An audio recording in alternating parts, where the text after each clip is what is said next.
और आपको मैं बहुत ही इम्पॉर्टेंट आज खबरें देने वाला हूँ।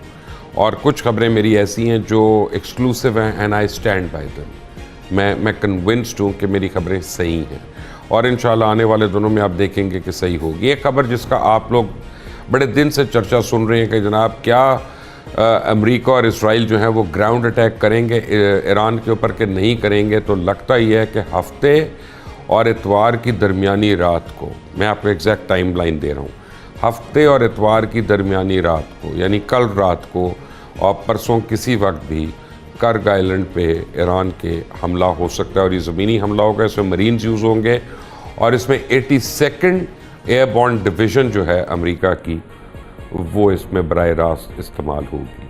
तो ये बहुत बड़ी खबर है, क्योंकि जब ज़मीनी हमला होता है तो उसके बाद ईरान का क्या रिएक्शन है कि जो उसके करीब साहिली और कोस्टल इलाके हैं वो उनके ऊपर हमला करेगा। ऑब्वियसली अभी तक जो भी ईरान के ऊपर हुआ, ईरान ने उसका उतना ही जवाबी हमला किया। तो अगर ज़मीनी हमला उसके ऊपर होगा तो वो किस कोस्ट के ऊपर कर सकता है, फिर वो यूएई के ऊपर कर सकता है, वो बहरीन के ऊपर कर सकता है, अल्लाह जाने, लेकिन वो करेगा ज़रूर, कुछ ना कुछ ज़रूर करेगा। और मुझे खबर जो मिली है वो ये है कि रशिया जो है उसने ईरान को यकीन दहानी कराई है कि यार हम तुम्हारे साथ खड़े हैं, कोई टेंशन की ज़रूरत नहीं है। तो अगर आप समझें कि रशिया जो है बिल्कुल साइड लाइन पे है या को दूर खड़ा है, तो ऐसी बात नहीं है। और इसी वजह से अगर आप देखें हालात को, अगर आप देखें तो ज़ेलेंस्की जो है वो फौरी तौर पे उसने दौरे करने शुरू कर दिए। पहले यूएई गया और फिर सऊदी अरेबिया गया और उनको यकीन दहानी कराई है कि हम तुम्हारे साथ हैं, क्योंकि ज़ेलेंस्की की किससे लड़ाई है? रशिया से, प्यूटिन से।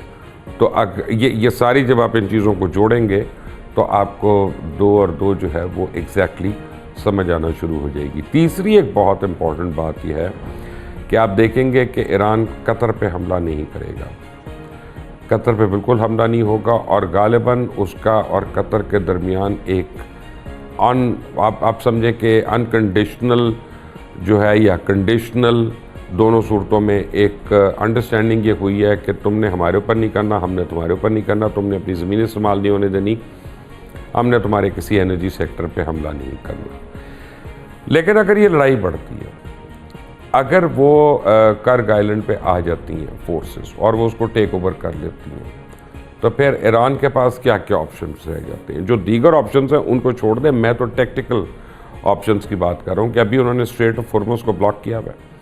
20% पूरी दुनिया की ऑयल और एनर्जी जो है वो वहाँ से उसको तकलीफ़ हो रही है, वो गुजर नहीं सक रही। गुजर तो सकती है लेकिन वो जिसको ईरान अप्रूव करता है।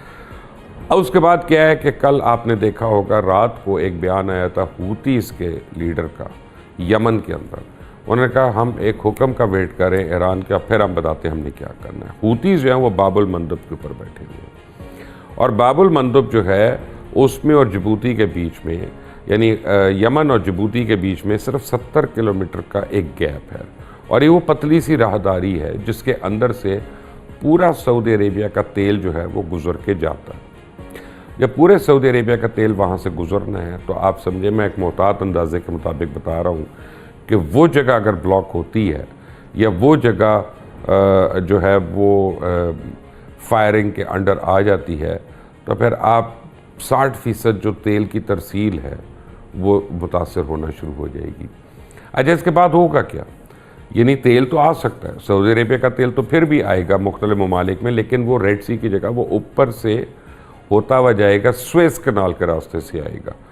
तो जब स्वेज़ कनाल के रास्ते से आएगा तो अभी अगर आपको 55 रुपये कीमत ज़्यादा लग रही है तो ये कीमत बहुत ज़्यादा 155 तक भी जा सकती है। और फिर वो जो ईरान ने कहा था कि $200 की बैरल हो जाएगी अगर ये लड़ाई प्रोलॉन्ग हुई, तो फिर आपको वो बातें सही नज़र आएंगी, आपको लगेगा कि सब कुछ पूरा हो रहा है। पाकिस्तान का बहुत अहम रोल है इसमें, और पाकिस्तान, इजिप्ट और तुर्किया, ये 3 ममालिक ऐसे हैं जो सर जोड़कर पूरी सर तोड़ कोशिश कर रहे हैं किसी न किसी तरह पीस हो जाए। और इज़राइल जो है वो चाह रहा है कि पाकिस्तान, क्योंकि पीस एफर्ट्स को लीड कर रहा है, तो इज़राइल के साथ इंडिया है। इंडिया और इज़राइल की हत्तुल इम्कान कोशिश है कि ये ना। और कल आपने देखा एक रात को हमला हुआ, पाकिस्तान एम्बेसी तेहरान में जो है उससे थोड़ा ही दूर वो जाके मिसाइल गिरा और लकीली उसमें कोई पाकिस्तानी सफारत खाने का अमला जो है या कोई अमले के अफराद जो हैं वो उसमें ज़ख्मी नहीं हुए या उसकी जद में नहीं आई, या अमले की वो इमारत की बिल्डिंग उसकी जद में नहीं आई है।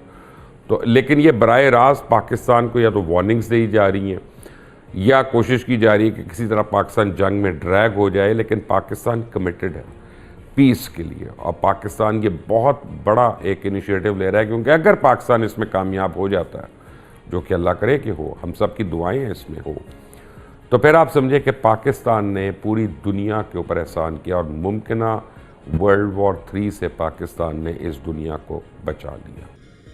आगे क्या होने जा रहा है, मेरे साथ 3 बहुत ही अहम मेरे दोस्त जो हैं वो शरीक हैं आज, और किसी तारुफ के मोहताज नहीं। जनाब हामिदुल मशरकी साहब हैं, माहिर हैं बैनुल अक़वामी अमूर के। मुनीज़ मुईन है, हमारी कुलीग भी हैं और तज्ज़ियाकार भी हैं, एंकर भी हैं। और मरियम फ़ातिमा है, माहिर हैं बैनुल अक़वामी अमूर की। आप तीनों हज़रात का बहुत बहुत शुक्रिया। और वैसे तो हम लेडीज़ फर्स्ट करते हैं, लेकिन हामिद साहब आप अकेले हैं मर्द यहाँ पे, तो फिर आपसे शुरू करते हैं। पहले आप हमें बता दें इस पर राय क्या। बहुत आपने बड़ा कंप्रीहेंसिव इंट्रो किया मुबश्शिर लुकमान साहब, based on absolutely everything on reality. बात यह है कि दुनिया एक बार ऐसी जगह पर खड़ी है जहां पर अब तीसरी वर्ल्ड वॉर के करीब खड़े हैं हम, बदकिस्मती से। लेकिन अगर इसको सारी चीज को अगर कोई बचा सकता है तो वो इस वक्त यही सूरत हाल है कि ये जो मुज़ाकरात की कोशिश हो रही है पाकिस्तान, तुर्की और मिस्र कर रहे हैं, इसको किसी ना किसी तरह कामयाब करवाया जाए। अच्छा, आज मैंने एक आर्टिकल लिखा और उसका टाइटल ही मैंने ये दिया कि is Trump buying the time, यानी क्या ट्रंप की यही कोशिश थी, ये जो 5 दिन 6 दिन का उसने एक वक्फा लिया ताकि उसके जो पैरा ट्रूपर्स हैं, जो उसके गुरिल्ला स्पेशलिस्ट हैं, जो उसने 1000 ला रहा है, वो पहुंच जाएं, और वो बिल्कुल पहुंच गए। और आपने देखा कि वो अपना जो जहाज है वो भी फोर्ट भी ले आया है। और तीसरी बात ये जो सबसे इंपॉर्टेंट है वो ये है कि मैं ये समझता हूं कि अभी तक जंग जो थी एयरबोर्न जंग की वजह से वो एक ऐसे फेज में थी जिसके अंदर मुज़ाकरात भी हो सकते हैं, जिसके अंदर कोई सीज फायर भी हो सकता है। अगर एक बार ट्रंप ने नेतन्याहू के और यहूदी लॉबी के जाल में फंस के ट्रूप्स उतार दिए, तो हम ये बात जानते हैं कि वहां पर ईरान की तरफ से बहुत बड़ी तैयारी भी है।